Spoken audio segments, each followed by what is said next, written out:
আপনার নাম কি? আমার নাম আবু সাইদ, আমি ইংলিশ ডিপার্টমেন্ট 12 ব্যাচ স্টুডেন্ট। 12 ব্যাচের শিক্ষার্থীগুলো পুলিশ অতর্কিত হামলা করে তার মাথা ফাটিয়ে দিয়ে। পুরো ঘটনা যখন আমি নিজে নিজে ভাবি, পুরো ঘটনাটা আমার কাছে মনে হচ্ছে ওরা আবু সাইদ টার্গেট ছিল শুরু থেকেই। মেধাবী ছাত্র আবু সাইদ হতে যাচ্ছেন আন্দোলনের একটি গুরুত্বপূর্ণ চরিত্র। আর যখন শিক্ষার্থীদের সাথে যখন পুলিশের মারামারি হয়, পুলিশ 5 জন পুলিশ মিলে এসে সরাসরি আবু সাইদের উপর অ্যাটাক করে।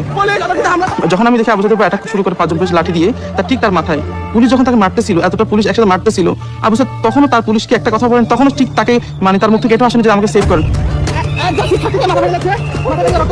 করতে করতে ক্যাম্পাসের আবার একটা আমরা কেটে আসি। সেই মুহূর্তে যখন শিক্ষার্থীরা চলে যাচ্ছিল পুলিশের বাধার মুখে পড়ে, আবু সাইদ তাদেরকে ক্যাম্পাসের এক নম্বর গেটে অবস্থান নেওয়ার জন্য প্রথম গুলিটা লাগে তার পেটে। ঠিক সেই মুহূর্তে একজন পুলিশ ঠিক তার খুব কাছে এসে ঠিক তার বুক বরাবর গুলি করে। পরপর 2টো গুলি এসে তার বুকে লাগে।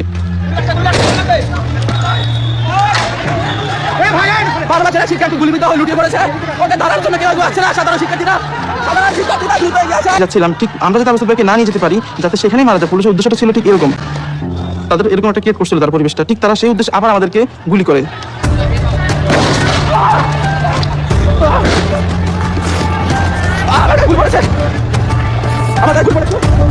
দেখেন আমার গায়ে গুলি পড়েছে। পুলিশ সাধারণ শিক্ষার্থীদের পাশাপাশি সাংবাদিকদের উপর গুলিবিদ্ধ করেছে। সাংবাদিকের উপর গুলি করেছে। সাইদের মৃত্যু হয়েছে মাল্টিপল প্লেট ইনজুরিতে এবং ইন্টারনাল হেমোরেজের ফলে তার মৃত্যু হয়েছে শটগান ইনজুরিতে, শটগানের গুলিতে, এবং এটা হোমিসাইডাল। এটাই যদি ডাক্তারের চূড়ান্ত সিদ্ধান্ত হতো, তাহলে শেখ হাসিনার আসলে রিপোর্ট আমাকে 5 বার লিখতে হয়েছে। রিপোর্ট আমি প্রতিবার রিপোর্ট লিখি, জমা দিতে যাই, পুলিশের মনোপুত হয় না।